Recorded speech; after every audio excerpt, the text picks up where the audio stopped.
is good, YouTube? Quinn Wade Basketball Analysis coming to you with a quick video. I wanted to let you guys know I got some new merchandise available, not just t-shirt anymore. I got different type of t-shirt, different type of shirts and logos that you can purchase on my spread shirt, and also hoodies now. We have expanded and added more to the channel and more merchandise for the brand. Thanks for supporting. It will be in the description and the links will be in the comment section below. Thanks for helping me and supporting the movement. Quinn Wade Basketball Analysis. I'm going to check out the video. What's good, YouTube? Quinn Wade Basketball Analysis coming to y'all with a video. We're going to talk about the top 5 small forwards. Now, this position has really been changed because some teams play certain players at the shooting guard position. Some players play them some teams play them at the power forward. So some people that you will expect to usually be on this list is not on this list. So I'm going to say that right now. But I tell you the people that's not going to be on this list. Not really that many people, but at the same time, we will see as the season go on, do they go back to that small forward position or do they stay at the power forward or the shooting guard position? Just some honorable mentions that could have made the list but not there yet or fell from that spot. Otto Porter, a guy that has been moving up because he's a marksman from three, one of the best three-point percentages in the league.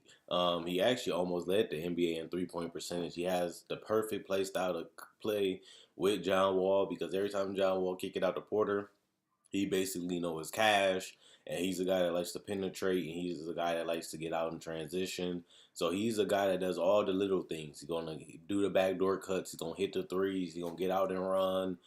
He's going to make the extra pass. And you need guys like that. They might not be superstar players. They might not be the best players on the team, but they matter just as much because they know their role, and they give you the floor space, and they give you the ability to play your game because they're such a threat on the court. Joe Ingles, he's another guy like Otto Porter. He's going to make the extra pass. He's going to keep the ball moving. He's going to shoot the three if he has it.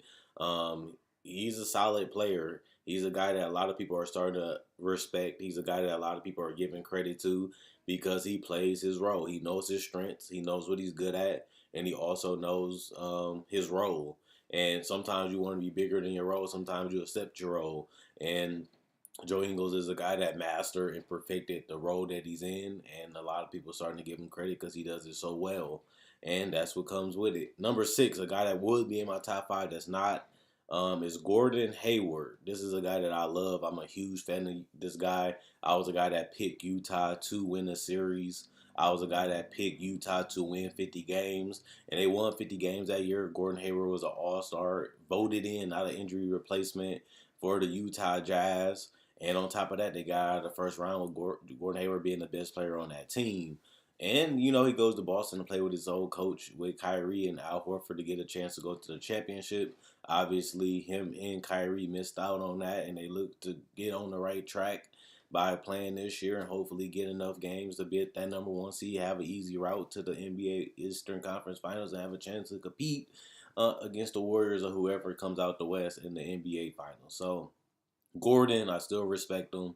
I still know he can play, but he fell from grace because of the injury, and we really don't know how well he is going to be because of the injury. And on top of that, one thing else you got to remember, if he doesn't play well, he's only going to go further down the list because people are playing better. People come in the league to take his spot, to try to replace him and try to get past him. And the injury was a huge setback to his career.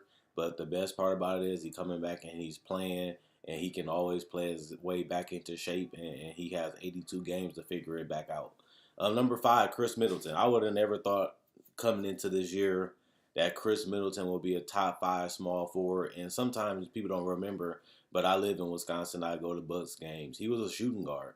He was a guy that was a 6'8" shooting guard, the ability to switch every single position from the guard to the small forward to even some power forward. And that's what made him so versatile. But not only that, his mid-range game, the 15-footers, he's basically money. He proved that against a great defensive team in the Boston Celtics that they had no answer for him in the whole playoff series. They even go to him the most in the fourth quarter.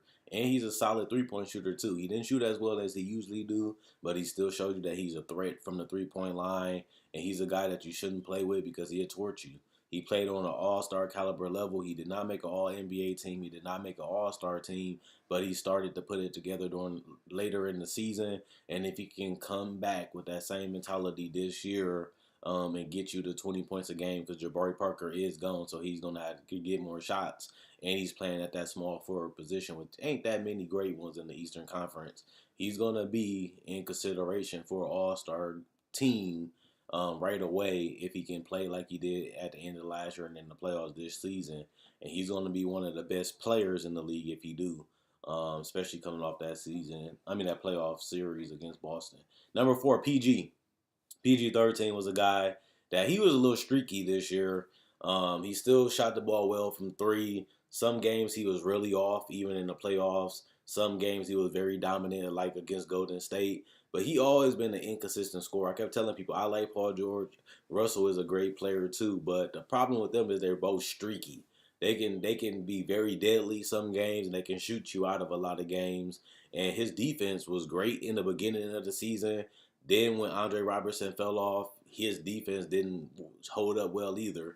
And this was going to be one of the suffocating defense. You got Russell at point with who's not a great defender, but he's athletic enough. And then you got Robertson. Then you got PG. Then you also had Steven Adams in the paint. And this team going to be suffocating and annoying to play against. But at the same time, PG, he can have a more better consistent defensive year, and he can have a better consistent offensive year. And if he's able to put that together, he can move up this list. But if this is the peak of Paul George's career, he's going to be a Hall of Famer because he's going to get more all NBA teams, more All-Star teams, and that should be good enough for him to make it to the NBA Hall of Fame. But he got to do it for a couple more seasons if you want to guarantee that spot. Number 3, Kawhi Leonard. This is a guy that's controversial like Gordon Hayward. Kawhi Leonard is one of the top 3, top 2 small forwards in the world. The only problem with him was the injury. The injury really set him back, and a lot of people lost a lot of respect for him. A lot of people didn't like him for sitting out and not even going to the playoff games to even support his team. Didn't ask him for a trade. And then he got traded. Now he went to a team he really didn't want to be a part of, which is the Raptors.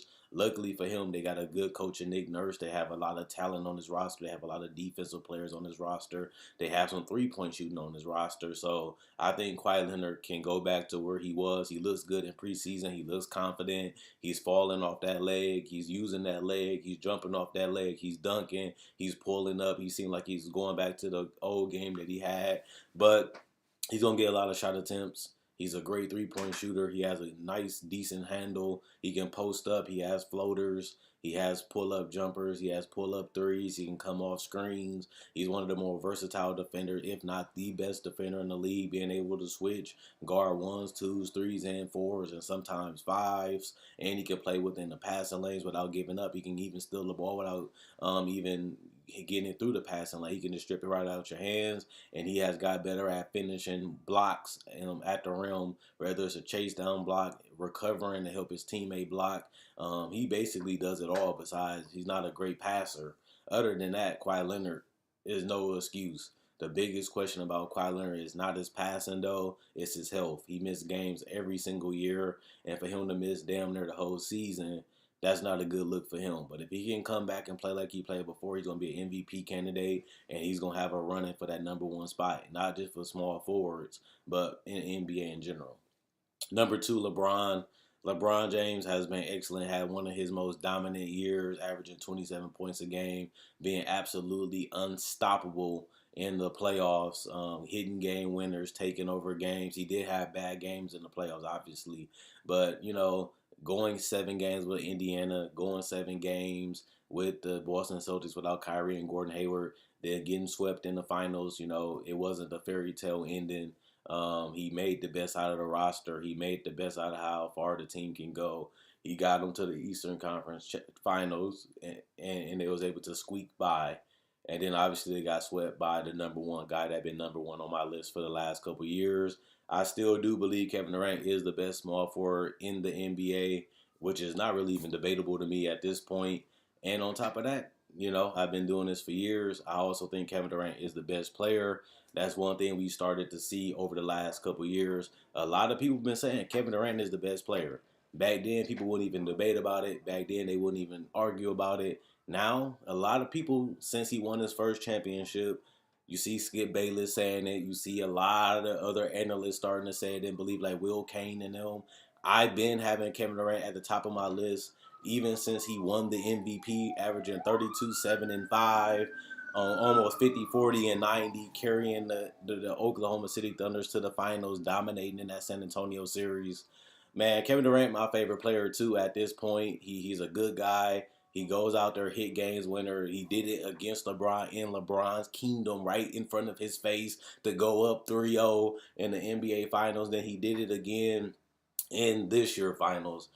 Kevin Durant is an exceptional player. He's trying a little bit harder. I always thought he was a solid defender, but he's trying a little bit harder on defense, putting a lot more effort and energy at that side, becoming a solid rim protector, something that he wasn't in OKC, but he has gotten better in Golden State. But the only problem with Kevin Durant is that he doesn't have to do as much because he played with 4 All-Stars. And then he has Iguodala, Sean Livingston. He don't really have to go out there and get 32, 7, and 5. But neither did LeBron when he was in Miami. Remember, he flopped in that Miami series against Dallas. Dwayne Wade and Chris Bosh got less credit, and LeBron got more praise for what he did.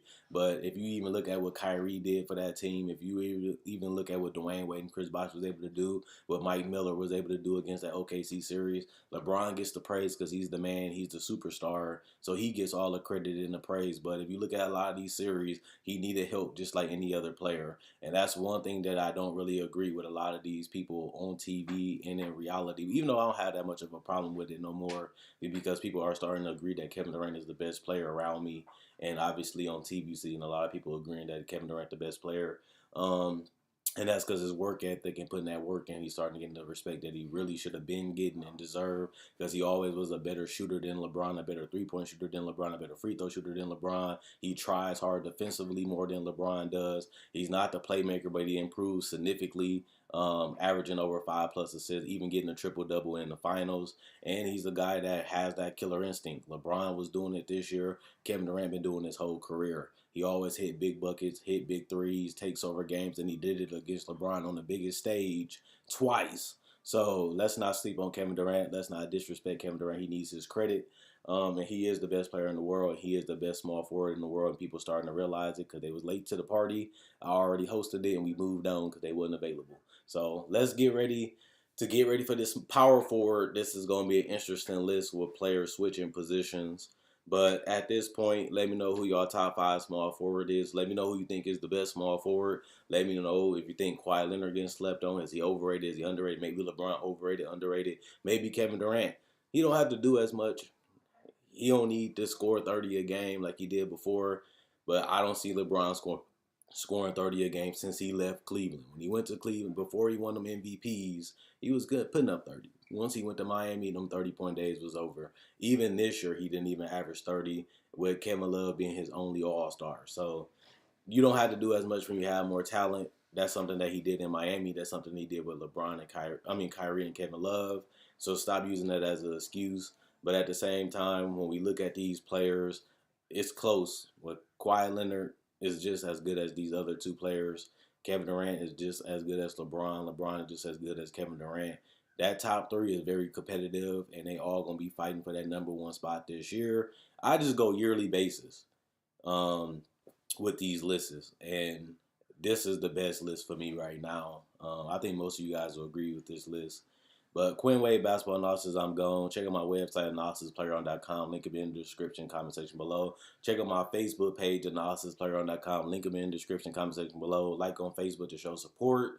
Also, check out my Spreadshirt. There you can find t-shirts, hoodies, sweaters, accessories, light phone cases, obviously pillowcases, or even a water bottle. Just support the movement by buying products. You don't have to if you don't want to, but if you want to support me, that helps. And at the end of the day, I enjoy making these videos. You guys enjoy watching. That's why I got to keep going on with these videos, because I love making them. Let me know what you guys think in the comment section below. I'm gone.